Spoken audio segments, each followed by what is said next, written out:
अक्सर कहावतों से लोग एक दूसरे के कैरेक्टर का स्पष्टीकरण कर देते हैं और कुछ कहावतें दुनिया में बहुत मशहूर हो जाती है।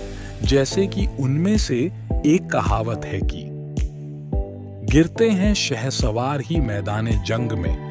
ये कहावत अच्छे इंसानों के लिए इस्तेमाल की जाती है, पर आपको पता है परमेश्वर ने भी मिसाल देने के लिए एक मशहूर कहावत का इस्तेमाल किया, पर वो कहावत को पाप में गिरे हुए विश्वासी के लिए इस्तेमाल किया। अगर इंसान की बजाय परमेश्वर ही आपके कैरेक्टर के बारे में ऐसी कहावत कहे जो समाज में बहुत घटिया लोगों के लिए इस्तेमाल होती है, तो समझे आपने परमेश्वर का बहुत मन दुखी किया है। जानवर में हमें अक्सर अलग अलग स्वभाव देखने को मिलते हैं। कई जानवर साफ सुथरा रहना पसंद करते हैं और कई सिर्फ गंदगी में रहना पसंद करते हैं। जैसे कि सूअर बहुत ही ज्यादा गंदा रहना पसंद करता है। सूअर स्वाभाविक तौर पर थोड़ी देर तक ही साफ सुथरा रह सकता है, चाहे जितना मर्जी इन्हें नहला दे।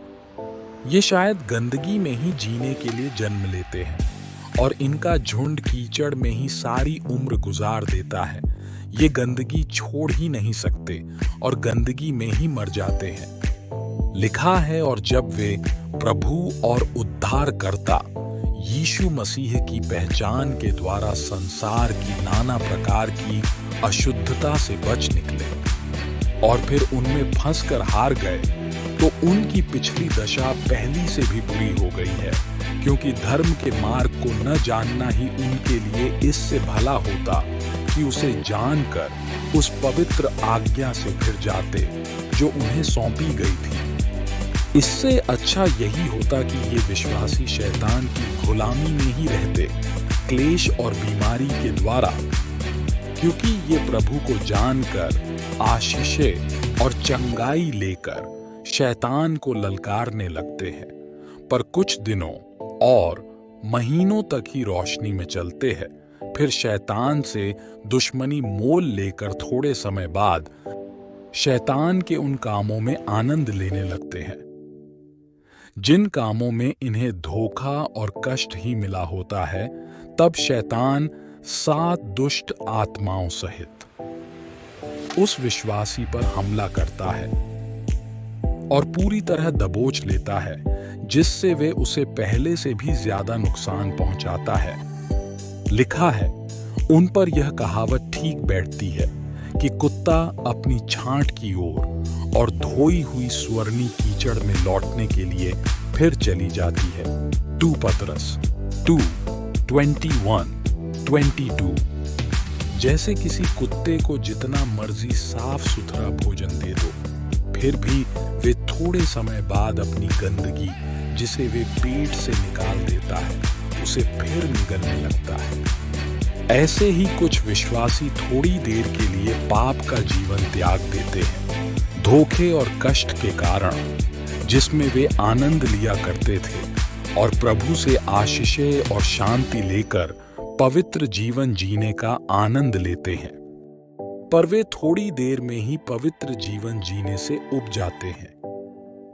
उन्हें प्रभु के वचन में बंदिशें महसूस होने लगती है, क्योंकि पवित्र जीवन बहुत सिंपल और शांतिमय होता है, जो उन्हें ज्यादा देर तक पसंद नहीं आता। इसलिए वे फिर पाप में आनंद लेने लगते हैं और पाप का सेवन करने लगते हैं। कुछ नकली विश्वासी छुप के करते हैं, कुछ सरेआम, और सूअर को भी जितना मर्जी नहला दो, वो फिर गंदगी और कीचड़ में लौट जाता है। वैसे ही नकली विश्वासी ज्यादा देर प्रभु के साथ और उसके लोगों के साथ नहीं रह सकता।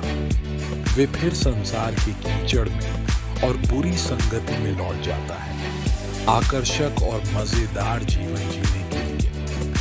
पर बिल्लियां कुत्तों और सूअरों के विपरीत साफ सुथरा रहना पसंद करती है। जब भी ये कीचड़ में गंदी हो जाती है, तो ये खुद को साफ तब तक करती है जब तक ये पूरी तरह से संतुष्ट न हो जाए। जैसे बिल्लियां कीचड़ में अचानक गिरने के बाद खुद को साफ कर लेती है, वैसे ही अगर कोई विश्वासी पाप में अचानक गिर जाए, तो पश्चाताप तब तक करते हैं जब तक पवित्र आत्मा में दोबारा परिपूर्ण न हो जाए।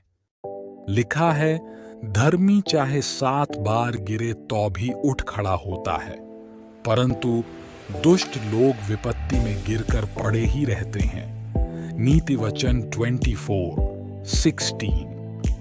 धर्मी अगर अचानक कीचड़ में गिर जाए तो जल्द उठ जाता है। वे कीचड़ में अपना पैर फंसा नहीं रहने देता। वे पाप के कीचड़ से पैर जल्द बाहर निकालकर धो लेता है। पर पापी और दुष्ट विश्वासी सूअर की तरह कीचड़ में फंसा रहता है।